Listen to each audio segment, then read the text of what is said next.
we're going to review the last 2 books I've read this past week, which I have not done yet. The first one was The Dead Romantics by Ashley Poston. I was kind of scared of going into this book for the fact that I didn't love the 7-year slip. So I didn't know if I would love this one too. I actually really, really enjoyed this one. It's kind of like a paranormal romance.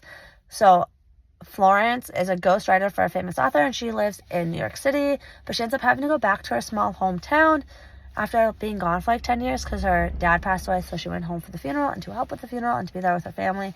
And like this town chased her out of there. And so she was like kind of like not sure about like going back home. She thought it was going to be weird.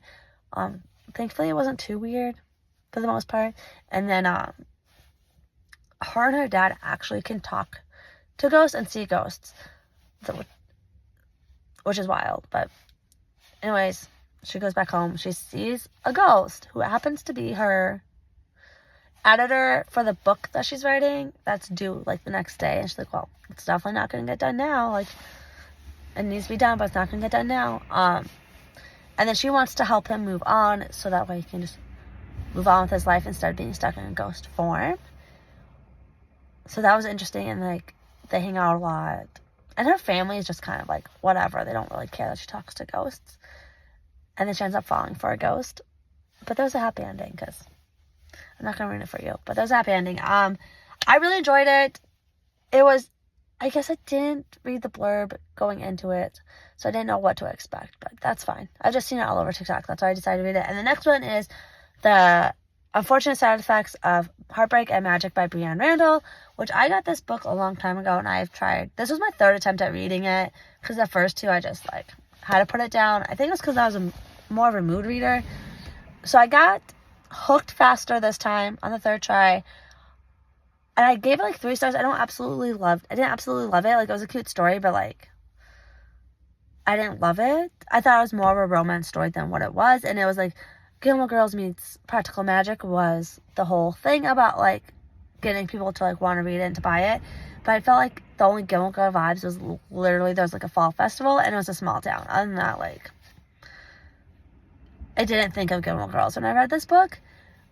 It wasn't bad. It's Sadie, who's a witch, lives with her grandmother who raised her. Like Sadie and her twin brother Seth's mother left, and so they were raised by their grandmother.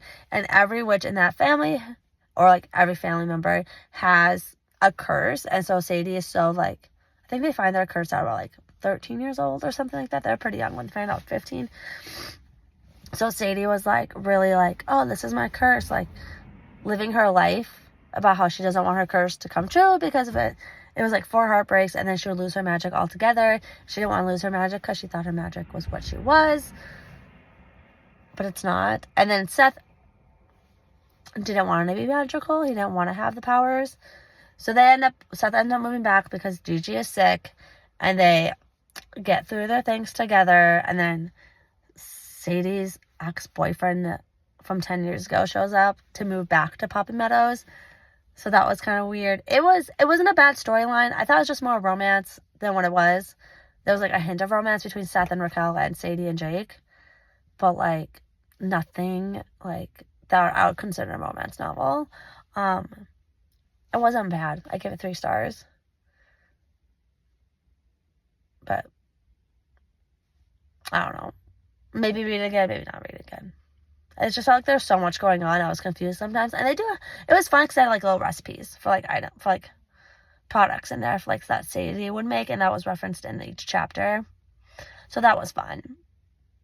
And Sadie kind of reminds me of like Suki from Gilmore Girls, because she bakes a lot and she's like accident prone. But that's like the only Gilmore Girls feeling I got from it. But it's a good little witchy story if you want to read it.